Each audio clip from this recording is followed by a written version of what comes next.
Mike Damergis with the King, Scott Engel for Roto Experts at the Ballpark Fantasy Football Edition. Scott, it's been some time since I last saw you.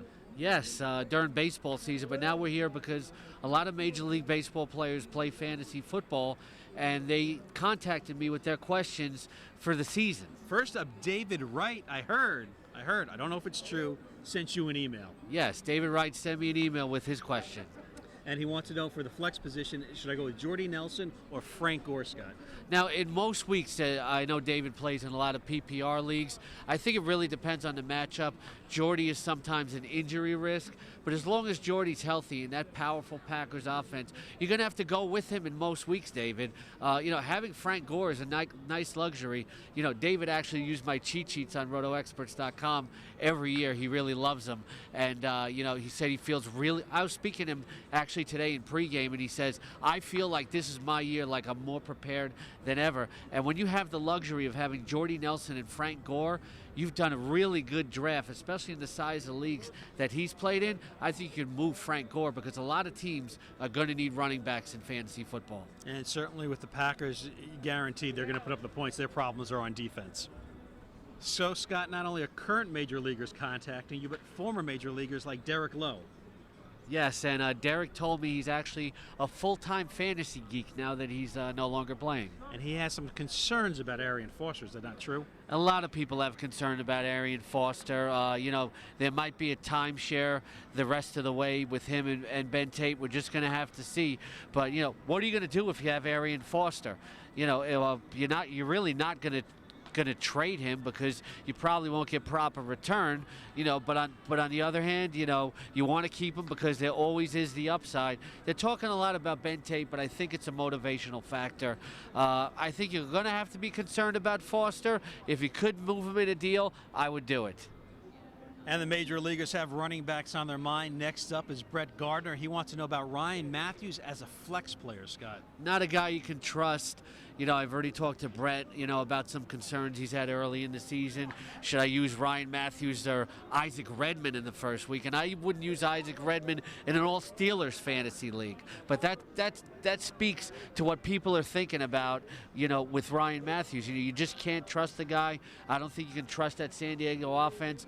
Matthews has been building out as an outstanding player for 2 plus years, but we haven't seen anything fantasy-wise. It really depends on the matchup. I think you rotate him in and out. I know he also has Miles Austin. As long as Miles Austin is in the lineup, I'd use him over a guy like Ryan Matthews. And, Scott, you heard from the big righty, Justin Verlander of the Detroit Tigers. He wants to know, do you ever start Eli Manning over Matt Ryan? No, you didn't draft Matt Ryan to bench him. Matt Ryan is a fantasy superstar. Roddy White, in there or not, he spreads the ball around, can even make Harry Douglas look good, a guy like that. Eli Manning, very, very inconsistent, up and down games. Matt Ryan is going to be much more steady. After Eli has like good 2 or 3 week stretch, you maybe trade him because there are still people out there looking for upside with quarterbacks. We've seen Eli play well for a half and then not do well for a half. Matt Ryan is just too dependable to ever reserve him for Eli Manning. And, Scott, not only do major league players email you and call you, but they come by and say hello, like David Ards with the New York Mets. David, I understand you got a question for me about some of your players for the season. Yeah, okay, so my question is, I'm in a PPR, a high-scoring PPR. Should I load up on wide receivers or load up on running backs? I've always had that question.